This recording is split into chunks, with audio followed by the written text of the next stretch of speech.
Admit your weakness, अपनी कमजोरी को स्वीकार करें।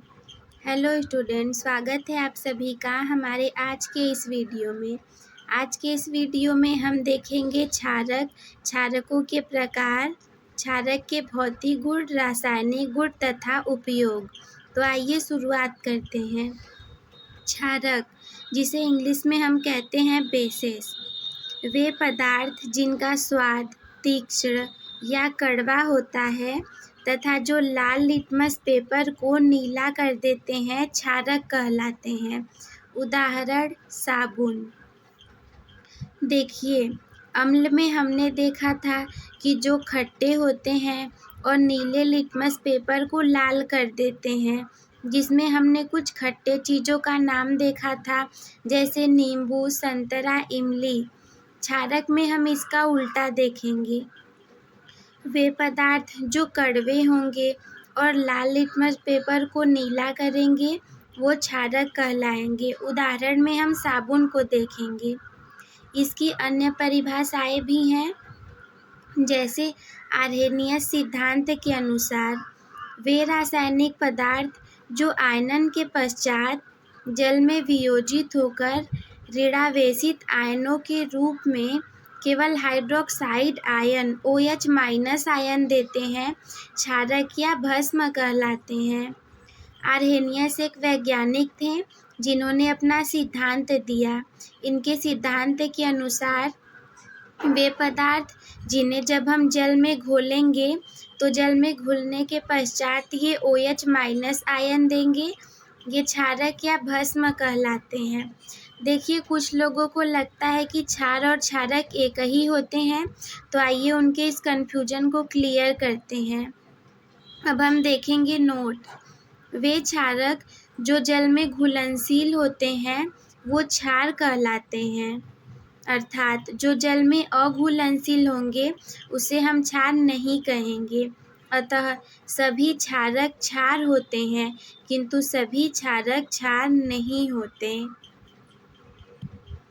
अगला हम देखेंगे क्षारकों के प्रकार।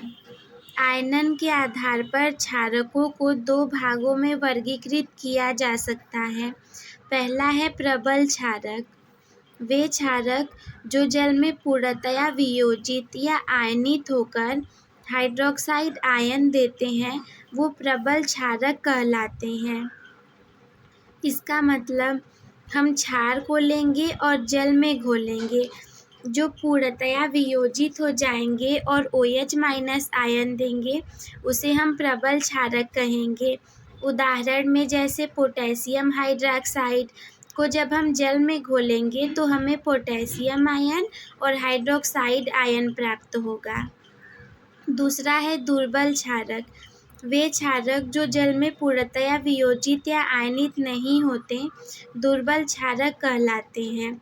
जैसे एल्युमिनियम हाइड्रॉक्साइड को हम जल में घोलेंगे तो हमें मिलेगा एल्युमिनियम आयन और हाइड्रोक्साइड आयन। अगला है क्षारकों के भौतिक गुण। क्षारकों के प्रमुख भौतिक गुण निम्नलिखित हैं। पहला, क्षारक जल में विलेय तथा स्वाद में तीखे और कड़वे होते हैं। ये तो हम इसके डिफिनेशन से ही क्लियर कर सकते हैं। अगला है क्षारक लाल लिटमस पेपर को नीला कर देते हैं। तीसरा है क्षारक स्पर्श करने पर साबुन के समान चिकने होते हैं। चौथा है अम्लों के समान क्षारकों की भी प्रवृत्ति संक्षारक होती है। यह प्रवृत्ति प्रबल अम्लों की तुलना में कम होती है। अगला है क्षारकों के रासायनिक गुण। क्षारकों का हम धातु के साथ रासायनिक गुण देखेंगे। प्रबल क्षारक सक्रिय धातुओं के साथ क्रिया करके हाइड्रोजन गैस उत्पन्न करते हैं। इसके पहले हमने प्रबल और दुर्बल क्षारक को देखा था, तो धातु के साथ वही क्रिया करेंगे जो प्रबल क्षारक होंगे। अतः क्षारकों को धातु पात्रों या सक्रिय धातुओं में नहीं रखना चाहिए। क्षारक प्लस धातु = मिलेगा हमें लवण प्लस हाइड्रोजन गैस।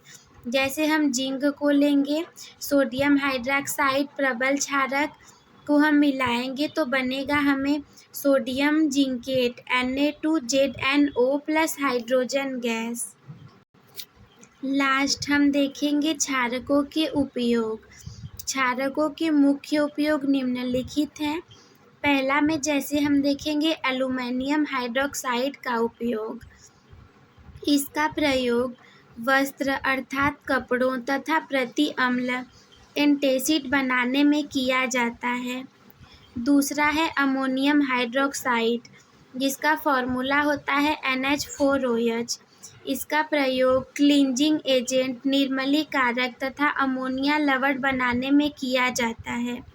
तीसरा, जो कि कई बार परीक्षाओं में पूछा गया है, सोडियम हाइड्रोक्साइड। NaOH का प्रयोग साबुन तथा धावन पाउडर के निर्माण में, रेयान के निर्माण में तथा कागज और लुगदी के निर्माण में उद्योगों में होता है।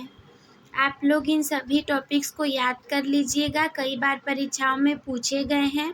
वीडियो देखने के लिए धन्यवाद।